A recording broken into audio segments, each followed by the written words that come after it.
부동산학 원론. 이번 시간에는 주택금융에 대해 학습하겠습니다.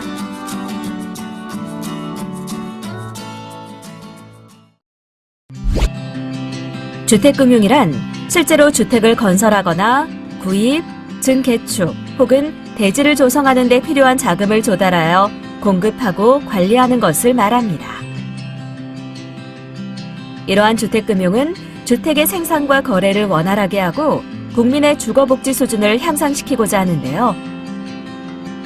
또한 주택금융의 기능은 주택에 소요되는 자금 공급의 강약을 조절함으로써 그 역할을 하게 하는 인위적인 것이며 서로 유기적인 관계에 있습니다.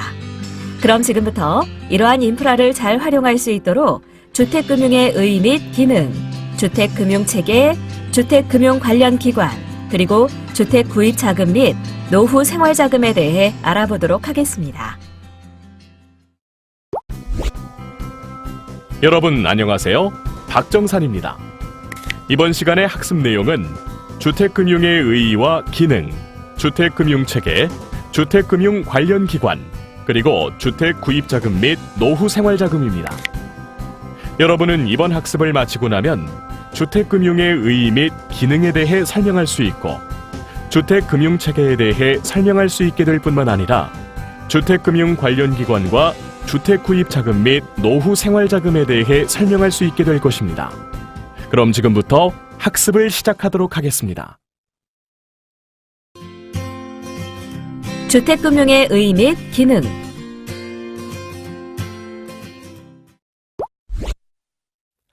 지금부터 주택금융의 의의에 대해 살펴보겠습니다. 주택금융은 여러 가지 부동산 금융 중 가장 큰 비중을 차지하고 있으며 또 중요하게 여겨지는 부분인데요. 그 이유는 주택이 우리 생존과 생활의 기본 요소이며 개인의 소득으로는 해결하기 어려워 국가가 제시하는 정책적 배려이기 때문입니다. 따라서 성격상 정책적인 주택금융은 주택도시기금처럼 장기 저리로 대출하고 서민층을 대상으로 하는 수가 많습니다. 반면에 시중금융기관 등의 주택융자는 이자율이 높은 편이고 중고소득층이 가계대출 등으로 이용하죠. 이번에는 주택금융의 연혁을 살펴볼까요? 공적주택금융기관이 업무를 시작한 것은 1954년인데요. 1957년에는 한국개발은행이 주택개보수와 건축자재 생산에 융자를 하였습니다. 그 이후 1963년 주택기금 관리에 관한 법률을 제정하여 기금 확보에 노력하였고 1967년에는 늘어나는 주택자금 수요를 감당하고자 한국주택금고를 설립하게 되었습니다. 또 1969년에는 이를 국책은행인 한국주택은행으로 개편하였고 1973년 1월에는 국민주택자금 계정을 설치하였죠. 그러나 이것만으로는 증가하는 저소득층의 주택자금 수요에 대응할 수 없어 1981년 7월에 국민주택기금을 따로 설립하여 여러 부문에서 재원을 확보하여 주택건설 등에 지원하였으며 그 업무를 한국주택은행에 위탁하였는데요. 주택은행은 1990년대까지 이 기금을 독점하여 취급하는 유일한 기관이었죠. 1997년 외환위기 이후 사회정세 및 금융기관의 재편성 등에 따라 그해 8월 한국주택은행법 폐지와 함께 동년 10월 민영화되기에 이르렀고 결국 2001년에 국민은행과 합병하였습니다. 그동안 독점적으로 영위하던 국민주택기금 관리 업무도 2003년 1월 기금 수탁관리기관 확대 대책에 따라 농협중앙회와 우리은행 등에 재위탁하여 관리하였습니다. 한편 이러한 경험을 바탕으로 2003년 12월 31일 한국주택금융공사법이 제정되었고 그동안 분산되어 있었던 주택저당채권 유동화 및 주택금융신용보증기금 업무를 이 법에 근거해 설립한 한국주택금융공사가 처리하도록 하는 외에 서민주거 안정을 위해 장기대출, 고정금리, 원리금 균등 상환대출, 모기지 제도를 도입하여 시민의 주거 취득을 용이하게 하였죠. 또한 2007년부터는 역모기지 제도를 도입하여 노인 세대의 주거 및 생활 안정을 꾀하는 등 주택 금융체계 선진화에 앞장섰습니다. 그렇다면 주택금융의 기능은 무엇일까요? 주택금융의 기능에는 국민주거복지 및 생활안정, 주택경기 및 주택가격 조절 기능, 높은 경제파급 효과, 주택산업의 육성이 있는데요. 그럼 하나씩 살펴보도록 하겠습니다. 첫 번째, 주택금융의 기능은 국민주거복지 및 생활안정 기능입니다. 여러분들도 알다시피 주택이 삶의 필수 요소임에도 불구하고 고가격이라는 점에서 문제가 많은데요.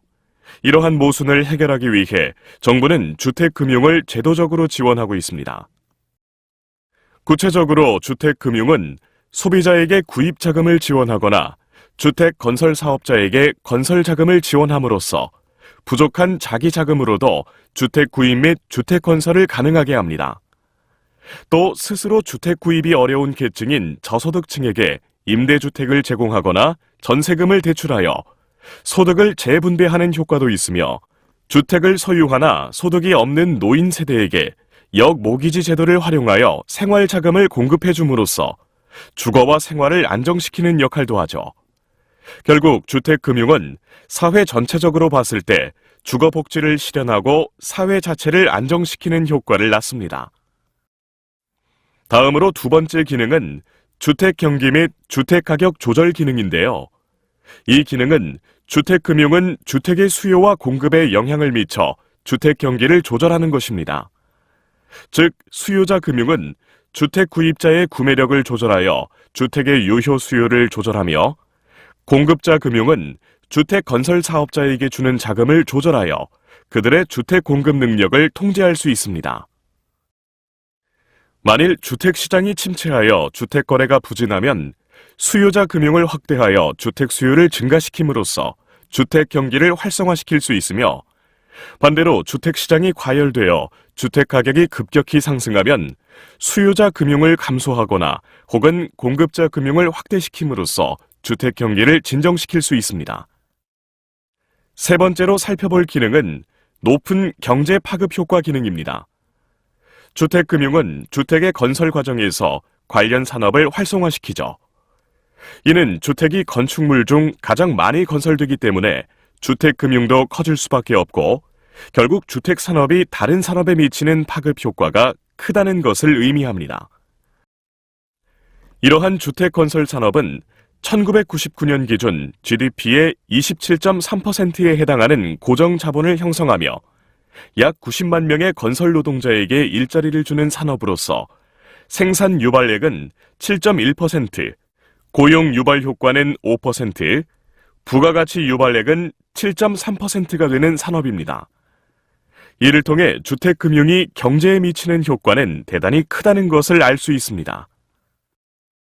마지막으로 주택금융에는 주택산업의 육성 기능이 있는데요.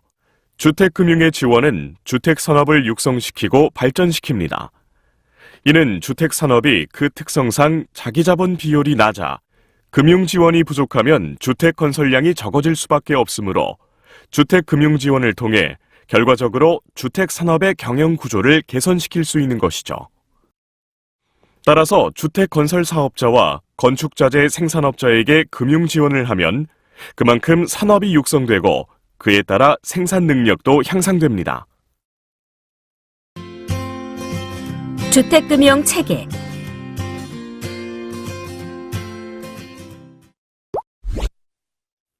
이번에는 주택금융은 어떤 체계를 갖추고 있는지 함께 살펴볼까요? 현재 우리나라 주택금융체계는 시장 형태로 보아 주택자금 대출시장과 주택자금 공급시장, 신용보증시장, 간접투자시장으로 나누어 볼 수 있습니다. 그럼 하나씩 알아보도록 하죠. 먼저 주택자금 대출시장입니다.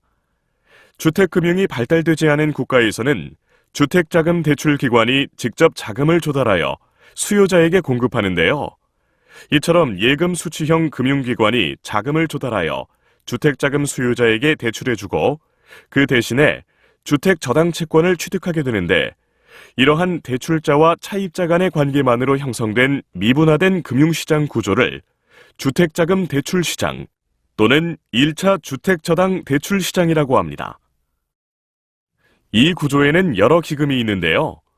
예를 들어 국민은행, 농협, 생명보험회사, 시중은행 등 금융기관이 수취한 예금으로 주택을 대상으로 담보대출을 하는 민영주택 자금이 있습니다.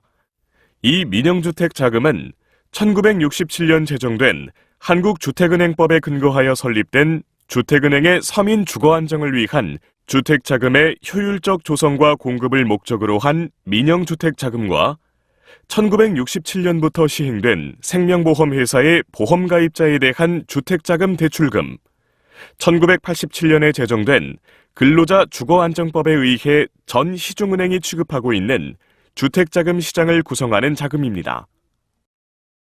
또한 주택 공급 촉진을 위해 시장에 정부가 직접 참여하는 수도 있습니다.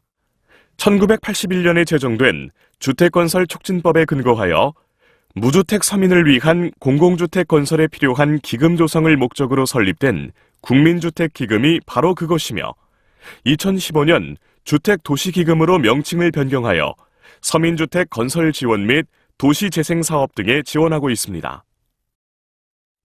그리고 주택을 마련하기 위해 이같이 시중금융기관이나 정부기관으로부터 자금을 차입하는 게 아니라 가계자금이 필요하여 이미 보유하고 있는 주택을 시중은행에 담보로 제공하고 자금을 차입하는 경우도 있습니다. 우리나라는 신용담보보다 물적 담보가 관행이 되어 가계자금이 필요할 때는 이 대출금융기관의 담보금융을 많이 이용하는 편인데요. 이 가계자금 대출은 앞에서 말한 주택자금과 달리 단기간 빌려주는 단기금융이며 노후에 생활자금이 필요해 주택담보로 연금처럼 장기간 생활비를 빌려 쓰기도 합니다. 이러한 것도 1차 주택저당 대출 시장에 속하는 것이라 할 수 있습니다. 다음으로 주택자금 공급 시장을 살펴보겠습니다. 한국주택금융공사 등 주택자금 공급기관이 투자자로부터 자금을 조달하여 주택자금 대출기관에 공급해주는 시장을 주택자금 공급시장 또는 2차 주택저당 대출시장이라고 합니다. 이는 1차 주택저당 대출시장이 진화한 것으로 선진금융기법입니다.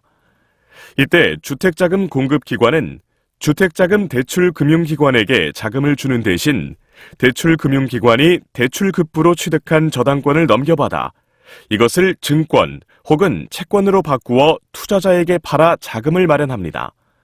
이 기관을 유동화 중개기관이라 합니다. 앞에서 말한 대출시장에서는 대출기관이 장기로 목돈을 대출하고 소액의 월납금을 수수하기 때문에 자금이 빠르게 고갈되는 어려움이 있으나 공급시장에서는 주택자금 공급기관이 대출기관의 저당채권을 자금으로 바꾸어 대출기관에 돌려주므로 대출기관인 금융기관은 상대적으로 대출자금 조달에 어려움이 적습니다. 다음으로 신용보증 시장에 대해 살펴보도록 하겠습니다. 주택자금 대출기관에게 자금의 유통 과정에서 위험이 발생한 경우 차입자 대신 대출기관의 원리금을 지급 보증해주는 기능이 있는데요. 예를 들어 주택금융신용보증기금은 2004년부터 한국주택금융사에 이관되어 주택도시기금에서 주택보증으로 관리하며 개인보증을 다룹니다. 이러한 개인보증에는 주택사업자 보증과 전세자금 보증, 중도금 보증, 모기지 신용보증과 같은 것이 있죠. 즉, 이 차입자의 채무를 대출기관에게 보증 및 보험하는 구조를 신용보증시장이라고 합니다. 마지막으로 살펴볼 주택금융체계는 간접투자시장인데요. 간접투자시장은 금융산업의 발달로 새롭게 탄생된 자금공급원 시장입니다. 이 구조에서 발달한 자산운용사나 부동산 투자회사는 소액 부동산 투자자로부터 자금을 모아 주택건설 사업자나 부동산 개발 회사에 자금을 투자하고 회수합니다. 부동산 투자회사법과 자본시장과 금융투자업에 관한 법률의 제정으로 간접투자시장이 새롭게 형성되어 주택금융시장 기능의 일부를 담당하게 되었습니다.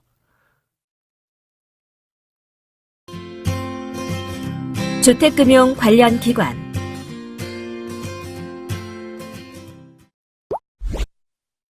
그럼 주택금융과 관련된 세 기관들을 알아봅시다.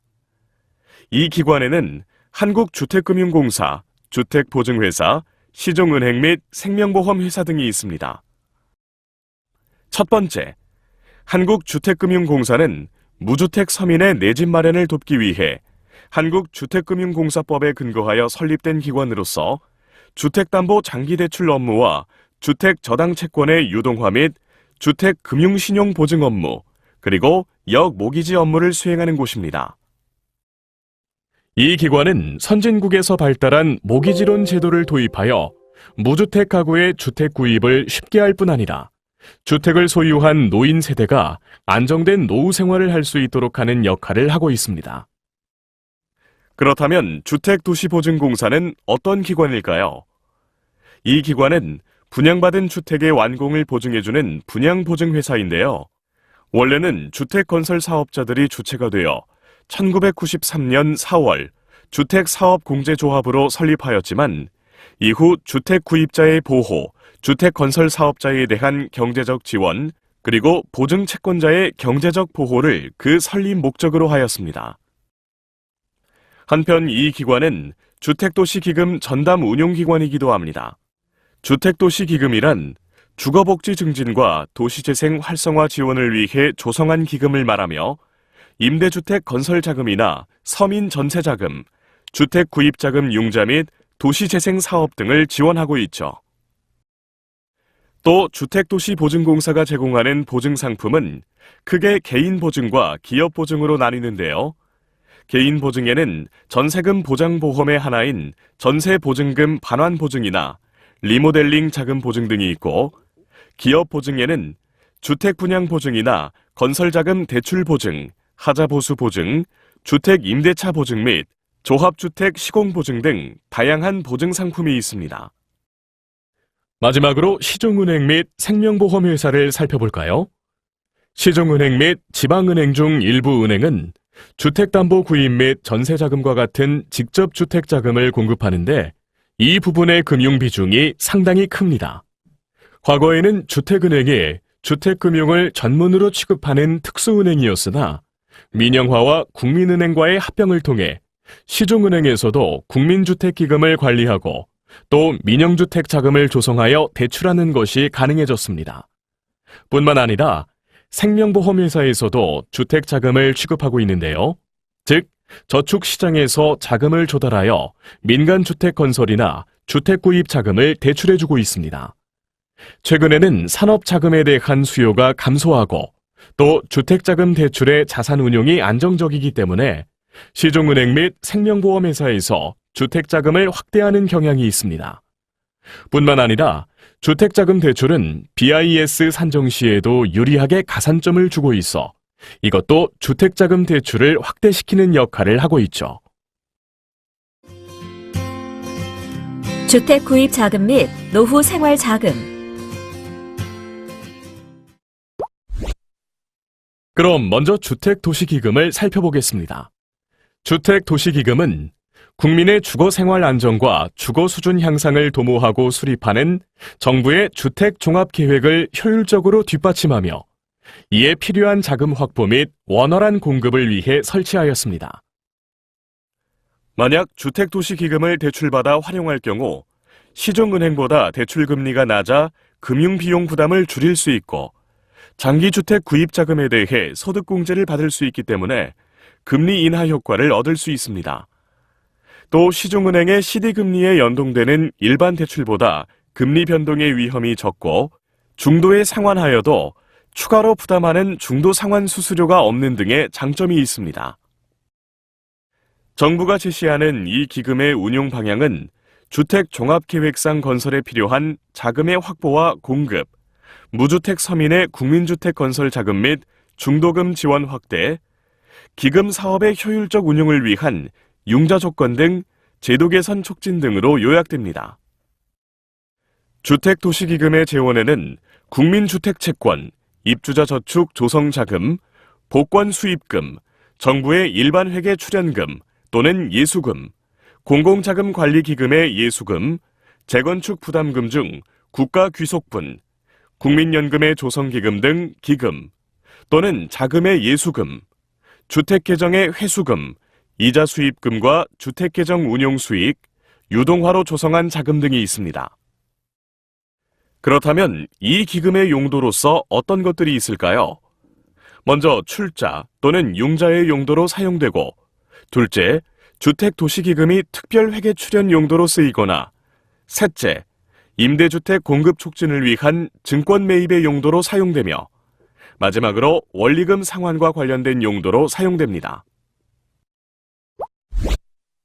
자, 이번에는 모기지론에 대해 알아보겠습니다.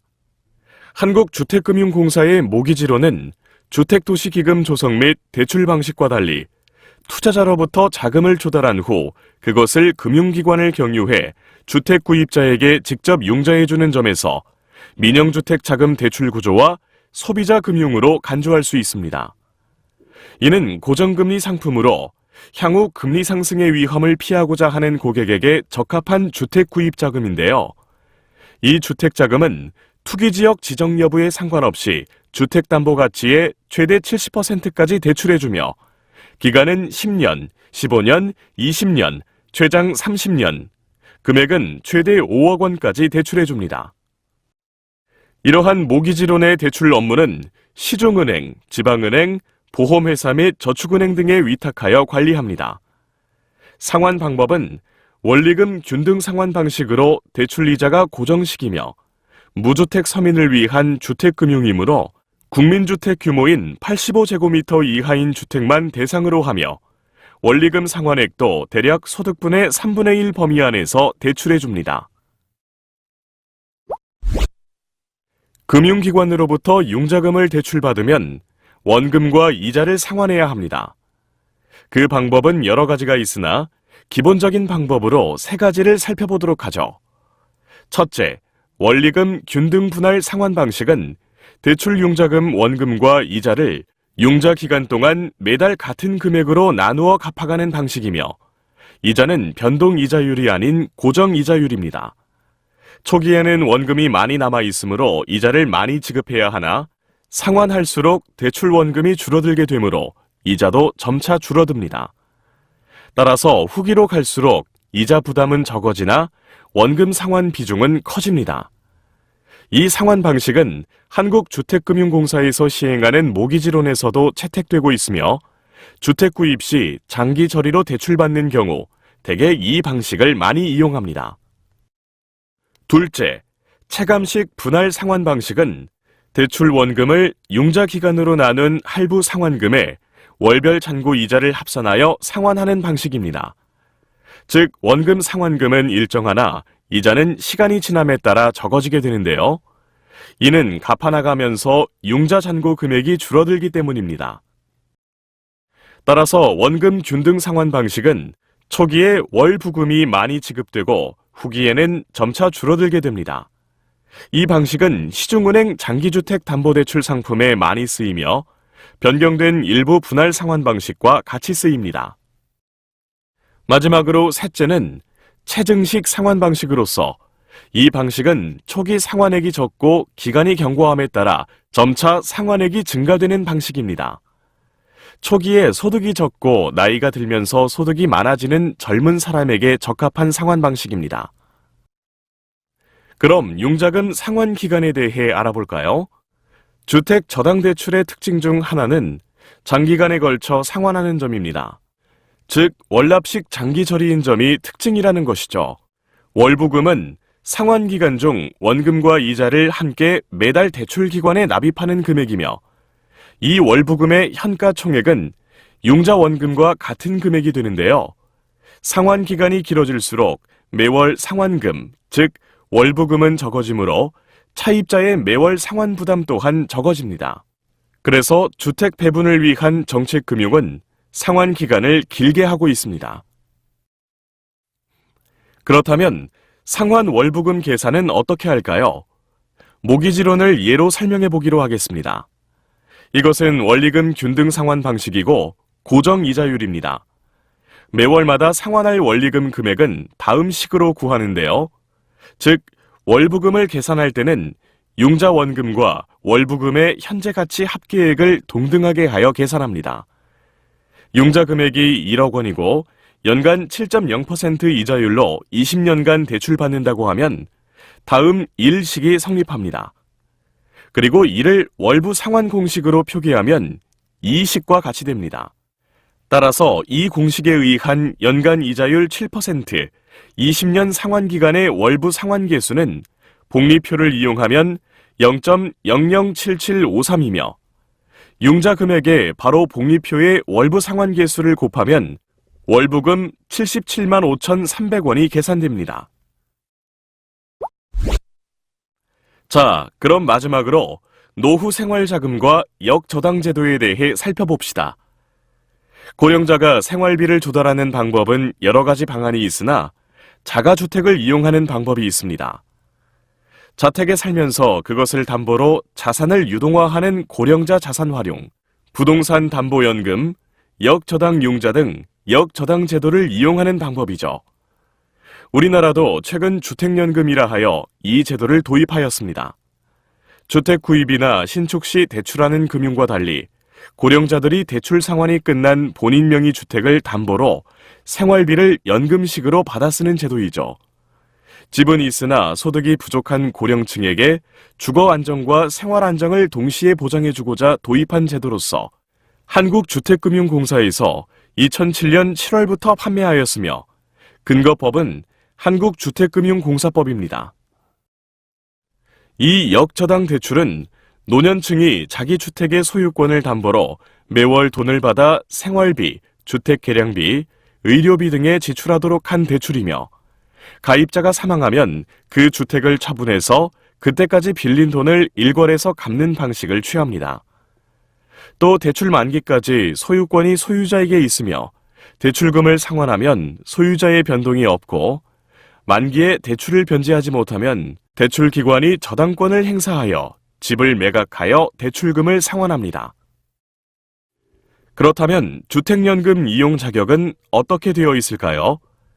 이 연금의 이용 자격은 부부 기준 만 60세 이상인 고령자이며 주택법상 단독주택, 아파트, 연립, 다세대, 다가구 등을 대상으로 하고 시가 9억 원 이하 주택이어야 하는데요. 또한 연금 지급 방식은 종신, 균등 분할 지급이 원칙입니다. 즉 보증기간 종료 시까지 매달 일정 금액을 나누어 지급받는 방식으로서 이것을 보통 종신형이라고 합니다. 그리고 혼합형도 있는데 이것은 처음에 일정 금액을 지급받도록 설정하고 나머지 금액을 매월 일정하게 나누어 지급받는 방식입니다. 만약 월 지급금 수령 방식을 선택하고자 한다면 정액형, 증가형, 감소형의 옵션 중에 선택할 수 있습니다. 정액형은 처음 정한 월 지급금을 변동 없이 받는 방법을 말하며 증가형은 초기에는 종신 지급 방식의 정액형보다 월 지급금을 적게 받고 매년 월 지급금을 증가시켜 받는 방법이고 감소형은 초기에 월 지급금을 많이 받고 매년 감소시켜 받는 방법입니다. 지금까지 학습한 내용을 퀴즈를 통해 확인해 보겠습니다. 스타트 버튼을 클릭하세요.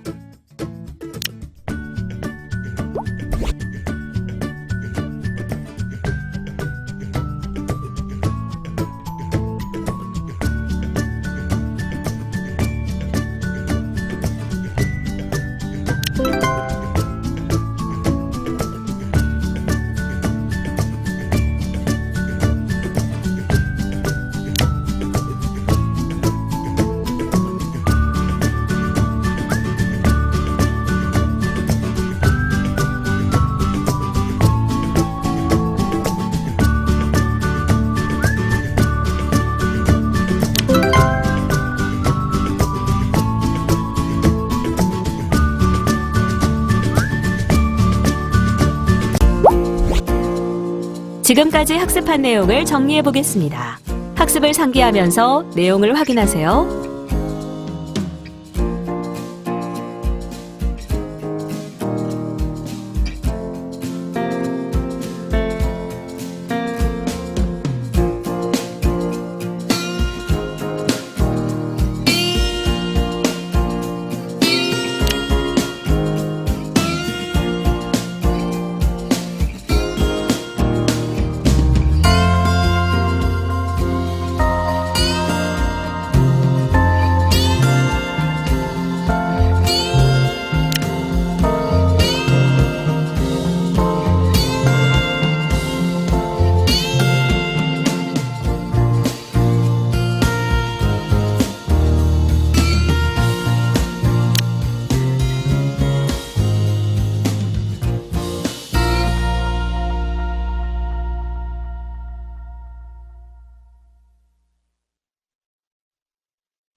수고하셨습니다.